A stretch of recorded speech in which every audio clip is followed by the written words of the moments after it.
इस डरा देने वाली कहानी की शुरुआत होती है 1967 से, जहां पर बहुत सारे डॉक्टर्स वेनेसा नाम की एक लेडी का ट्रीटमेंट कर रहे थे। वेनेसा प्रेग्नेंट होती है, लेकिन उसके गले पर किसी जानवर के काटे जाने के निशान मौजूद थे। डॉक्टर ये सब बिल्कुल नहीं समझ पाते कि आखिर वेनेसा के साथ हुआ क्या, लेकिन फिर भी वो सब फिलहाल के लिए अपने काम पर फोकस करने लगे थे। कैसे भी करके उन डॉक्टर्स ने वेनेसा के बच्चे को तो बचा लिया था, लेकिन इन सारी चीजों के अंत में वेनेसा को अपनी जान से हाथ धोना पड़ता है। अब यहाँ प्रेजेंट टाइम में हमें एक लड़का और एक लड़की को दिखाया जाता है। वो लड़की तो उस लड़के को अपनी तरफ अट्रैक्ट करके एक दूसरी तरफ लेकर जा रही थी। देखते ही देखते वो दोनों एक नाइट क्लब में पहुंच जाते हैं, लेकिन उस लड़के के क्लब में इंटर होते ही सभी लोगों ने उसे काफी अजीब तरीके से देखना स्टार्ट कर दिया था। हालांकि वो लड़का इन सारी चीजों को इग्नोर करके डांस करने लग जाता है, पर उसे क्या पता था कि ये सारे लोग कोई इंसान नहीं बल्कि वेम्पायर्स हैं, जो इंसानों को मारकर उनका खून पीते थे।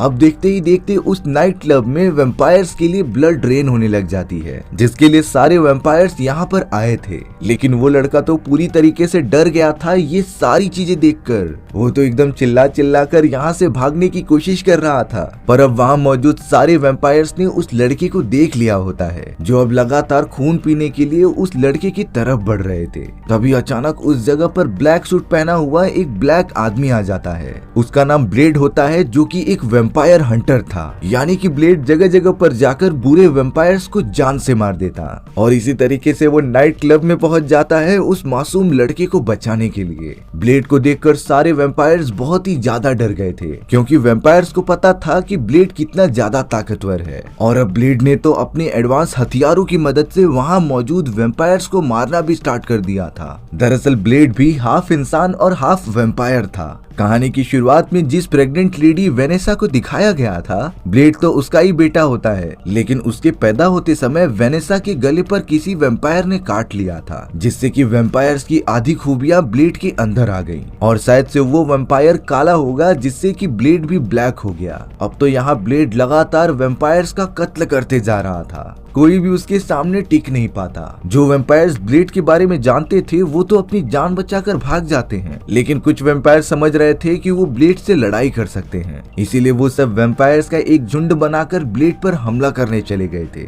लेकिन अब ब्लेड ने उन सभी को मारने के लिए एक सिल्वर रॉड निकाल ली थी। ये सिल्वर रॉड वेम्पायर्स को मारने में बहुत ज्यादा काम आती है, जिसकी मदद से ब्लेड ताकतवर वेम्पायर्स को भी जान से खत्म कर दे रहा था। ब्लेड के पास तो सिल्वर बुलेट्स की एक गन भी मौजूद थी, जिसके मदद से वो किसी भी वेम्पायर्स को एक गोली मारकर पूरा डिस्ट्रॉय कर सकता था। और अब देखते ही देखते ब्लेड के सामने कोई भी नहीं टिक पाता और वो सब मारे जाते हैं। आखिर में क्वीन नाम का एक वेम्पायर अपने ग्रुप के साथ ब्लेड पर हमला करने आता है, लेकिन ब्लेड ने उन सभी को अपने फाइटिंग स्किल्स की मदद से पूरा का पूरा धाराशाही कर दिया था। ब्लेड ने तो क्वीन की पूरी बॉडी को आग लगा दी, पर अब थोड़ी ही देर में उस जगह पर पुलिस वाले आ जाते हैं। ब्लेड नहीं चाहता था कि वो किसी भी पुलिस वालों के सामने आए, लेकिन पुलिस वालों को लग रहा था कि ब्लेड ने ही ये सारी चीजें की हैं, इसीलिए वो उसके ऊपर लगातार फायर भी करने लग जाते हैं। लेकिन ब्लेड मौका देखकर उस जगह से तुरंत ही निकल गया था। अब पुलिस वाले कैसे भी करके क्वीन नाम के उस वेम्पायर की आग बुझा देते हैं, जो उन सभी की सबसे बड़ी गलती थी। अब यहाँ क्वीन की आधी जली हुई बॉडी को पोस्टमार्टम के लिए भेज दिया जाता है। कर्टिस और कैरल नाम के दो सर्जन इस पूरे केस की इन्वेस्टिगेशन कर रहे होते हैं। जब क्वीन की डेड बॉडी के सैंपल्स इकट्ठा किए गए थे, तब कैरल कर्टिस को बताती है कि इसका बॉडी स्ट्रक्चर बहुत ही ज्यादा अलग है, ये किसी भी तरीके से इंसान नहीं हो सकता। कर्टिस कहता है कि तुम मजाक कर रही हो। जब कर्टिस इन सारी चीजों के बारे में कंफर्म करने के लिए क्वीन की डेड बॉडी के पास जाता है, तभी क्वीन ने एकदम से जिंदा होकर कर्टिस के गले पर काट लिया था, जिससे कर्टिस की जगह पर ही मौत हो जाती है। कैरल इन सारी चीजों को देखकर वहां से भागने लगी थी, लेकिन अब क्वीन कैरल पर भी हमला करके उसे जख्मी कर देता है। लेकिन सही समय पर उस जगह पे ब्लेड आ गया था, जो क्वीन को रोकने की कोशिश करता है। पर यहाँ फिर पुलिस वालों को लग रहा था कि सारे फसाद की जड़ ब्लेड है, इसीलिए वो लगातार उसके ऊपर फायर करने लग जाते हैं। क्वीन तो अपनी जान बचाकर वहां से भाग चुका था। जब ब्लेड कैरल को जख्मी हालत में पड़ा हुआ देखता है, तब वो कैरल को बचाने के लिए उसे उठाकर अपने साथ लेकर चला गया था। पुलिस वाले तो छोटी मोटी गोलियां ब्लेड के ऊपर चलाते रहते हैं, जिसका कोई भी असर उसे नहीं होता। अब ब्लेड डायरेक्टली कैरल को लेकर अपने एक दोस्त विस्लर के पास आ गया था। विस्लर ने जब कैरल की पूरी बॉडी को चेक किया किया तब ये लेडी वेम्पायर्स के काटे जाने के कारण खुद भी पूरी वेम्पायर्स बन जाती। अब विस्लर कैरल को एक अजीब तरीके का इंजेक्शन लगाता है जिससे कि वेम्पायर्स बनने की क्वालिटी कम होती जाएगी। यानी कि यहाँ ब्लेड और विस्लर ने कैरल की बाल बाल जान बचा ली थी। अब यहाँ दूसरी तरफ वेम्पायर्स की एक सीक्रेट कमिटी को दिखाया जाता है जो ब्लेड के बारे में ही बात कर रहे थे। दरअसल उन सभी को प्रॉब्लम थी कि ब्लेड उनके वेम्पायर के बहुत सारे जातियों के लोगों को मारता जा रहा है। उन सभी वेम्पायर्स कमिटी का लीडर जिसका नाम ड्रैगोनाइट था वो इन सारी चीजों की वजह फ्रॉस्ट नाम के एक दूसरे वेम्पायर को मानता था, क्योंकि वेम्पायर्स कमेटी ने वेम्पायर्स के लिए जो भी रूल्स बनाए होते हैं फ्रॉस्ट उन्हें बिल्कुल भी फॉलो ना करके मासूम इंसानों का खून पीता। इसी वजह से ब्लेड को और भी ज्यादा बढ़ावा मिलने लगा कि वो वेम्पायर्स को और भी ज्यादा मारे। हालांकि ड्रैगोनाइट फ्रॉस्ट को समझाता भी है, लेकिन फ्रॉस्ट किसी की कहां पर मानने वाला था। वो ड्रैगोनाइट से कहता है कि वेम्पायर्स के लिए बनाए गए सारे रूल्स तुम अपने पास ही रखो, मैं किसी भी रूल्स को फॉलो नहीं करने वाला और ना ही ब्लेड से डरने वाला हूँ। अब यहाँ पर ब्लेड विस्लर के साथ इसेंस ऑफ गार्लिक नाम की एक लिक्विड को लेने आया था। विस्लर को जब अपने सारे इक्विपमेंट्स मिल गए थे तब वो ब्लेड के साथ वापस अपने अड्डे पर आ जाता है। विस्लर तो अब एक अजीब तरीके का लिक्विड तैयार करने लगा था जिसे कि वो समय समय पर ब्लेड की बॉडी में इंजेक्ट करता जाता। दरअसल सारे वेम्पायर्स को इंसानी खून पीने की बहुत ज्यादा तलब मची होती है। अगर उन्हें इंसानी खून नहीं मिला तब वो पागल होने लगते थे। ब्लेड भी हाफ वेम्पायर होता है, इसीलिए उसकी बॉडी को भी खून की जरूरत पड़ती, लेकिन इसेंस ऑफ गार्लिक नाम के उस लिक्विड को ब्लेड की बॉडी में डालने पर वो उस खून की खपत को पूरा कर देता और इन सारी चीजों की वजह से ब्लेड किसी नॉर्मल इंसानों को चोट भी नहीं पहुंचा पाता। थोड़ी देर के अंदर ही अंदर कैरल भी एकदम से होश में आ जाती है। कैरल तो एकदम से डरी हुई थी कि वो किस जगह पर आ गई। तब जाकर विस्लर कैरल को समझाता है कि तुम्हें एकदम अब संभल कर रहना पड़ेगा, क्योंकि वेम्पायर्स ने तुम्हारे ब्लड को टेस्ट कर लिया है और वो फिर से चोट पहुंचाने के लिए तुम्हारे पास जरूर आएंगे। इसीलिए अब विस्लर ने कैरल की प्रोटेक्शन के लिए गार्लिक स्प्रे के साथ साथ यूवी लाइट्स भी दे दी थी जिससे कि वेम्पायर्स को मारा जा सकता था। अब ब्लेड यहाँ खुद कैरल को उसके घर पर सही सलामत छोड़ने के लिए चला जाता है। अब यहाँ ड्रैगोनाइट जब कुछ बात करने के लिए फ्रॉस्ट के पास आया तब उसने देखा कि फ्रॉस्ट वेम्पायर बाइबल को डीकोड करने की कोशिश कर रहा होता है। ये बहुत ही ज्यादा प्राचीन बाइबल थी जिसे कि वेम्पायर्स के पूर्वजों ने लिखा था। फ्रॉस्ट को तो बड़ी मुश्किल हो रही होती है इस बाइबल को डीकोड करने के लिए, लेकिन यहाँ पर ड्रैगोनाइट पूरी तरीके से शॉक रह गया था, क्योंकि उसे पता होता है कि अगर कोई भी वेम्पायर बाइबल को डीकोड करने में कामयाब हो गया तब उसे बहुत सारी काली शक्तियां मिल सकती थी जिससे कि वो पूरी इंसानियत पर राज करेगा। और अब शायद से फ्रॉस्ट भी उन्हीं शक्तियों को पाने के लिए पीछे पड़ा हुआ है। फ्रॉस्ट तो ड्रैगोनाइट के पास आकर कहता है कि मुझे एक समय के बाद कोई भी नहीं हरा पाएगा, वो काला ब्लेड भी नहीं। ड्रैगोनाइट तो फ्रॉस्ट को ये सारी चीजें ना करने की एडवाइस देता ही रहता है, लेकिन अब फ्रॉस्ट पर इसका कोई असर नहीं होने वाला था। उसने तो ये सारी चीजें करने के लिए अपना मन बना लिया होता है। जब कैरल अपने घर पर पहुंच रही थी तब वहां एक पुलिस ऑफिसर आ जाता है जो अपना नाम क्रीगर बता रहा था। कैरल तो बहुत ही ज्यादा डर कर क्रीगर के ऊपर गार्लिक स्प्रे मारने लग जाती है, क्योंकि उसे लग रहा था कि क्रीगर एक वेम्पायर है। लेकिन क्रीगर ने बताया कि मैं तो एक नॉर्मल इंसान हूँ, फिर तुम मुझ पर हमला क्यों कर रहे हो। तब जाकर कैरल क्रीगर से माफी मांगती है कि उससे गलती हो गई, वो समझ रही थी कि तुम एक वेम्पायर हो। लेकिन थोड़ी ही देर में उस जगह पर ब्लेड आ जाता है जिसने कि क्रीगर को पकड़ लिया था। ब्लेड कैरल को बता रहा था कि जिस भी इंसान के पीछे अजीब तरीके का सिंबल होता है वो वेम्पायर्स के लिए काम करते थे। जैसा कि हमें पता है कि वेम्पायर्स दिन के समय बाहर नहीं निकल सकते, तब वो इन मासूम इंसानों को अपने कंट्रोल में करके दिन के समय पर अपना काम करवाते थे। अब ब्लेड क्रूगर को पकड़कर उससे पूछने लगा था कि आखिर तुम्हें किसने भेजा है। क्रूगर ने तो डर के मारे सारी चीजें बता दी थी कि फ्रॉस्ट नाम के एक वेम्पायर ने मुझे मारने के लिए भेजा था। पर तभी क्रूगर ब्लेड की चंगुल से आजाद होकर वहां से भागने लगा था। ब्लेड तो बंदूक निकाल लेता है क्रूगर को खत्म करने के लिए, लेकिन उस जगह पर और भी बहुत सारे लोग मौजूद थे। इसीलिए कैरल ने ब्लेड को कह दिया था कि तुम उसे जाने दो, हम बाद में किसी भी तरीके से उसे पकड़ लेंगे।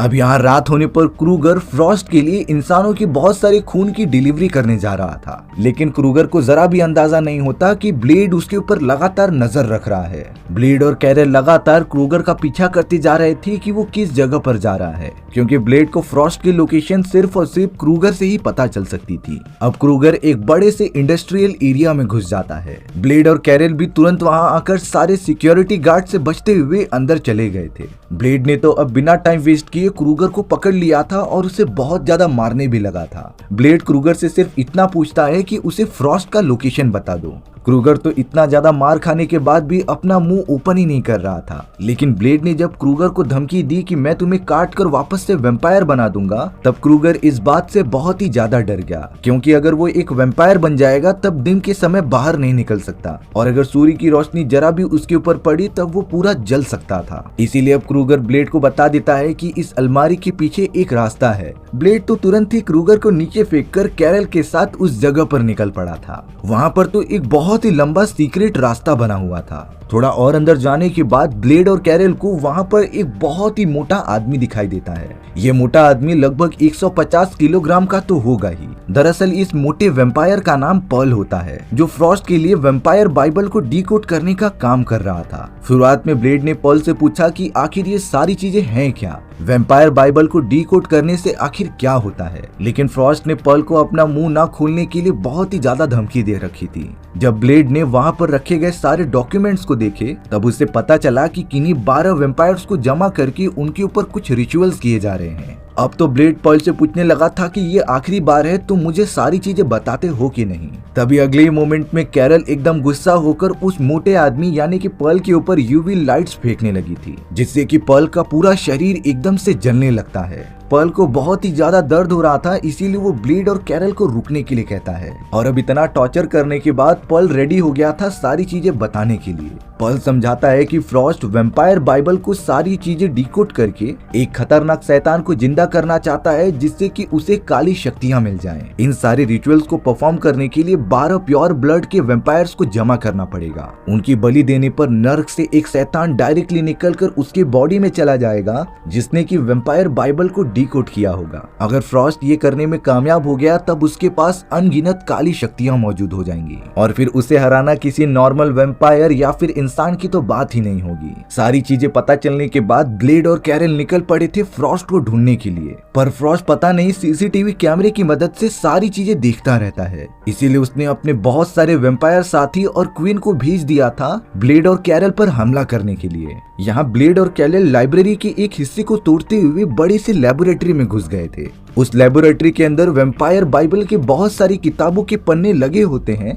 जिसे कि फ्रॉस्ट डिकोड करने की कोशिश कर रहा था। वो दोनों जब तक कुछ समझते तभी वहाँ क्वीन अपने बाकी वेम्पायर साथियों के साथ आ जाता है उनके ऊपर हमला करने के लिए। बहुत सारे वेम्पायर्स एक साथ ब्लेड पर टूट पड़े थे, जिससे कि वो उनका एक साथ मुकाबला नहीं कर पाता। आखिरकार क्वीन और उसके बाकी वेम्पायर्स ग्रुप ने ब्लेड और कैरल को पकड़ लिया होता है। क्वीन को लग रहा था कि अब ब्लेड हमारे हाथों से नहीं बचने वाला, लेकिन उसे बिल्कुल नहीं पता कि ब्लेड के कान में एक ईयरफोन लगा होता है जो डायरेक्टली कनेक्टेड था विस्लर से। विस्लर तो ब्लेड की लोकेशन का पता लगा के डायरेक्टली उस जगह पर एंट्री मार देता है एडवांस हथियारों के साथ। विस्लर तो लगातार क्वीन और बाकी वेम्पायर्स पर हमला करने लगा था। इन्हीं सारी चीजों के बीच विस्लर को एक अच्छा मौका मिल जाता है ब्लेड और कैरल को सेफ जगह लेकर जाने का। वो तुरंत उन दोनों को अपनी गाड़ी में बिठाकर उस जगह से बचा के लेकर चला गया था। क्वीन और उसके साथियों को तो एक बार फिर हार का सामना करना पड़ा। अब यहाँ विस्लर और कैरल एक दूसरे से बात कर रहे थे। कैरल विस्लर से ये बात पूछती है कि आखिर वो हाफ वेम्पायर कैसे है। तब जाकर विस्लर बताता है कि ब्लेड पहले से वेम्पायर नहीं था, बल्कि वो जब पैदा होने वाला था तब उसकी मदर को किसी खतरनाक वेम्पायर ने काट लिया था, जिससे कि ब्लेड की आज ये हालत हो गई। वो तो आधा इंसान है और आधा वेम्पायर। यही वजह है कि ब्लेड सूर्य की रोशनी में आसानी से बाहर जा सकता है। सभी लोग इसीलिए ब्लेड को डे वॉकर भी कहते थे, क्योंकि वो पहला वेम्पायर था जो कि दिन यानी कि सूर्य की रोशनी में भी बाहर निकलकर चल सकता था। लेकिन समय के साथ साथ ब्लेड को पता चल गया था कि उसे मासूम इंसानों को चोट नहीं पहुंचानी है, बल्कि बुरे वेम्पायर से उनका प्रोटेक्शन करना है। ब्लेड भी हाफ वेम्पायर होने के नाते उसे इंसानी खून की जरूरत पड़ती थी, लेकिन उसने मेरे साथ मिलकर एक ऐसा सेरेमिक लिक्विड बनाया जिसे बॉडी के अंदर इंजेक्ट करने की वजह से उसके खून की चाहत एकदम से खत्म हो जाती, और यही सारी चीजें ब्लेड को सारे वेम्पायर्स में काफी ज्यादा स्पेशल बनाती थी। कैरल को ब्लेड के बारे में सारी चीजें पता चल गई होती हैं, इसीलिए वो ब्लेड के पास चली गई थी उसे थोड़ा सा सपोर्ट करने के लिए। ब्लेड कहता है कि मेरा अब सिर्फ एक ही मकसद है कि उस बुरे वेम्पायर को खत्म करना जिसने कि मेरी मदर को इस तरीके से तड़पा तड़पा कर मारा। देखने से ये लग रहा था कि कैरल कहीं न कहीं ब्लेड को पसंद करने लगी है। अब उन दोनों की लव स्टोरी का क्या होता है ये तो हमें थोड़ा आगे पता चलेगा। अब यहाँ फ्रॉस्ट पॉलिटिकल तरीके से सारी चीजों पर कंट्रोल करना चाहता था, इसीलिए उसने डिसाइड किया कि वो वेम्पायर कमेटी का नया लीडर बनेगा, जिसके लिए सबसे पहले फ्रॉस्ट ने अपने सारे वेम्पायर दोस्तों के साथ मिलकर ड्रैगनाइट, जो वेम्पायर कमेटी का करंट लीडर था, उसे सूर्य के सामने जबरदस्ती लाकर पूरा का पूरा जला दिया था, जिससे कि ड्रैगनाइट की पूरी बॉडी एकदम गल कर खत्म हो जाती है। और अब फ्रॉस्ट अपने सारे वेम्पायर दोस्तों के सपोर्ट लेकर बन जाता है वेम्पायर कमेटी का नया लीडर, यानी कि अब वो जो चाहेगा वो करेगा। वहीं दूसरी तरफ ब्लेड, कैरल और विस्लर एक साथ मिलकर एक लिक्विड तैयार कर रहे थे, जिससे कि अगर किसी भी वेम्पायर्स के बॉडी में डाला जाए तब वो कुछ ही सेकंड्स के अंदर पूरा ब्लास्ट हो जाएगा। इस लिक्विड के अंदर यही सारी पावर्स थी कि वो वेम्पायर्स के ब्लड से पूरी तरीके से घुल मिल जाता था। विस्लर तो अब लगातार इन्हीं सारी लिक्विड को बनाने में लग जाता है, जिसका यूज ब्लेड कर सके। अब यहाँ समय समय पर ब्लेड को अपने खून की चाहत मिटाने के लिए एसेंस ऑफ गार्लिक लिक्विड की जरूरत पड़ती थी, जिसे कि वो लेने के लिए शहर के अंदर चला जाता है। ब्लेड तो वहाँ अपनी शॉपिंग करने में बिजी था, पर तभी विस्लर के अड्डे पर फ्रॉस्ट के बहुत सारे आदमी हमला कर देते हैं, जिन्होंने विस्लर को मार मार कर बहुत ज्यादा घायल कर दिया था और कैरल को अपने साथ किडनैप करके लेकर चले गए। थोड़ी देर बाद जब ब्लेड वापस अड्डे पर आता है तब तक शायद बहुत ज्यादा देर हो चुकी थी। फ्रॉस्ट के सारे लोग कैरल को लेकर वहाँ से चले गए थे और विस्लर बहुत ही ज्यादा घायल था। उसकी तो आखिरी सांसें चल रही होती हैं। ब्लेड विस्लर की ये हालत देखकर खुद को दोषी ठहरा रहा होता है कि वो यहाँ पर उसकी मदद के लिए नहीं होता, लेकिन अब विस्लर ने कहा कि तुम्हें किसी भी हालत में कैरल को बचाना होगा और मैं इन सारे दर्द को और ज्यादा नहीं सह सकता। विस्लर ब्लेड से एक गन मांगता है, जिससे कि वो खुद को ही शूट करके मर जाए। ब्लेड भी एकदम से मजबूर था और वो उसके हाथ में एक गन थमाकर वहाँ से जाने लगा। तभी अचानक एक गोली चलने की आवाज आती है, यानी कि विस्लर ने मजबूरी के कारण अपनी जान ले ही ली। ब्लेड इन सारी बातों से बहुत ही ज्यादा गुस्सा हो गया था। वो तो अब अपने सारे एडवांस हथियारों को जमा करने लगता है फ्रॉस्ट के ऊपर जाकर हमला करने के लिए। विस्लर को तो वहाँ फ्रॉस्ट का एक मैसेज मिला कि तुम यहाँ पर जल्द से जल्द आ जाओ, नहीं तो मैं कैरल को जान से मार दूंगा। ब्लेड को इतना गुस्सा पहले कभी नहीं आया था। वो तो विस्लर द्वारा बनाए गए सारे एडवांस वेपन्स लेकर निकल पड़ता है फ्रॉस्ट के अड्डे पर। अंदर जाते ही ब्लेड किसी पर रहम नहीं खा रहा था। उसके सामने जो भी सोल्जर या फिर वेम्पायर आता वो उसे मारकर छलनी कर देता। कोई भी ब्लेड के सामने टिक ही नहीं पा रहा होता, जैसे कि ब्लेड एकदम से आउट ऑफ कंट्रोल हो गया हो। लेकिन यहाँ फ्रॉस्ट ने अपने सारे वेम्पायर आदमियों को कह दिया होता है कि तुम ब्लेड को जान से मत मारना, क्योंकि मुझे वो जिंदा चाहिए। फ्रॉस्ट को पता होता है कि ब्लेड के अंदर आधा इंसान और आधा वेम्पायर्स की क्वालिटी मौजूद थी, जिसकी वजह से उसके ऊपर सूर्य की रोशनी का कुछ फर्क नहीं पड़ता, और इसीलिए फ्रॉस्ट ब्लेड की इन प्रॉपर्टीज को एक्वायर करके अपने अंदर वो सारी प्रॉपर्टीज डालना चाहता था। अब यहाँ पर ब्लेड लगातार फ्रॉस्ट के सारे वेम्पायर्स को मारते हुए आगे बढ़ रहा था। वो एक अजीब तरीके से व्हाइट कमरे में पहुंच जाता है, जहाँ पर और कोई नहीं बल्कि उसकी मदर जैसी दिखने वाली एक औरत मौजूद थी। ब्लेड तो एकदम भावुक हो उठा था और उसे अपनी मदर के नाम से पुकार रहा था, लेकिन ये सारी चीजें फ्रॉस्ट की एक चाल होती है। फ्रॉस्ट ने तो ब्लेड की मॉम जैसा ही एक हमशक्ल तैयार किया और उसे अपने कंट्रोल में कर ब्लेड को काबू किया, जिससे कि फ्रॉस्ट अपने सारे आदमियों के साथ आकर ब्लेड को बंदी बना लेता है। ब्लेड भी अब अपने आप को छुड़ाने के लिए कुछ भी नहीं कर सकता था। फ्रॉस्ट ने तो ब्लेड और कैरल को एक तय खाने में बंद करके रख दिया था। अगले दिन वो सारी तैयारी के साथ ब्लेड को वेम्पायर टेम्पल में लेकर आ जाता है। दरअसल फ्रॉस्ट का प्लान ये था कि वो जिन 12 वेम्पायर्स की बलि देने वाला होता है उनमें से एक ब्लेड भी शामिल होगा, जिससे कि फ्रॉस्ट की शक्तियां और भी ज्यादा बढ़ सकती थीं। अब सारे रिचुअल्स अच्छे से परफॉर्म करने के बाद फ्रॉस्ट उन 12 वेम्पायर्स को पोजीशन पर रख देता है। वेम्पायर बाइबल को डीकोड करने पर जो मंत्र बाहर आया, फ्रॉस्ट उसे दोहराने लगा था, और अब जैसे ही उन 12 वेम्पायर्स का ब्लड इकट्ठा होकर फ्रॉस्ट के सर पर गिरता है, तभी अचानक उस जगह पर बिजली आना स्टार्ट हो गई थी। उन टोटल 11 वेम्पायर्स की आत्माएं बाहर निकलकर डायरेक्टली फ्रॉस्ट के अंदर आ चुकी थी, और अब वो खतरनाक शैतान भी फ्रॉस्ट को अपनी पावर्स दे देता है। लेकिन अच्छी बात ये होती है कि कैरल ने रिचुअल खत्म होने से पहले ब्लेड को सही सलामत वहाँ से निकाल दिया था। अब यहाँ पर फ्रॉस्ट के पास अनगिनत पावर्स आ चुकी थी। उसके पास शैतान की पावर्स तो होती ही हैं, बल्कि उन 11 वेम्पायर्स के आत्मा की एनर्जी मौजूद थी।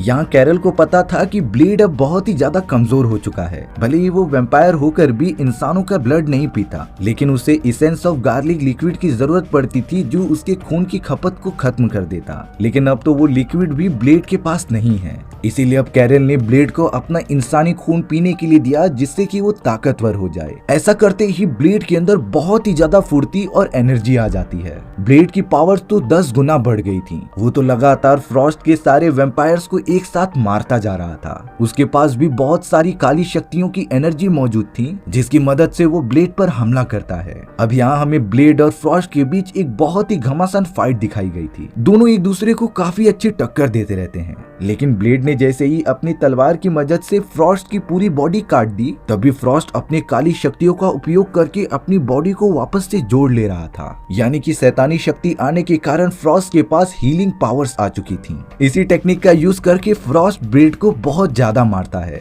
और तो और ब्लेड के किसी भी वार का उसकी बॉडी पर असर ही नहीं हो रहा था। इतनी ज्यादा मार खाने के बाद ब्लेड को तब जाकर एहसास हुआ कि मुझे वो लिक्विड यूज करना चाहिए जिसे कि व्हिसलर ने वैम्पायर्स को पूरी तरीके से डिस्ट्रॉय करने के लिए बनाया था। लकीली ब्लेड उन लिक्विड को अपने साथ लेकर आया होता है, लेकिन उसने एक नहीं बल्कि बहुत सारे इंजेक्शन जिसके अंदर वो लिक्विड भरा हुआ था वो उठाकर फ्रॉस्ट की बॉडी पर मार देता है। फ्रॉस्ट समझ रहा था कि इन सारी चीजों से भी मुझे कुछ नहीं होने वाला, लेकिन वो लिक्विड जैसे ही फ्रॉस्ट के ब्लड से मिल रहा था तभी फ्रॉस्ट का बॉडी अचानक से फूलने लगता है। वो इतना ज्यादा फूल गया था कि एक समय के बाद उसकी पूरी बॉडी फट जाती है और अब फ्रॉस्ट के एक एक सेल बिखर गए थे जिससे कि वो अपनी हीलिंग पावर्स भी नहीं यूज कर सकता। यानी कि ब्लेड ने कैरल और व्हिसलर का साथ लेकर एक बहुत ही बड़े खतरे को टाल दिया, और अगर ऐसा नहीं होता तो फ्रॉस्ट सारे इंसानों को एक साथ खत्म करके उन्हें वैम्पायर्स में कन्वर्ट कर देता। ब्लेड ने तो डिसाइड कर लिया था कि वो शहर में घूम घूम कर सारे बुरे वैम्पायर्स को खत्म करेगा और मासूम इंसानों को बचाएगा।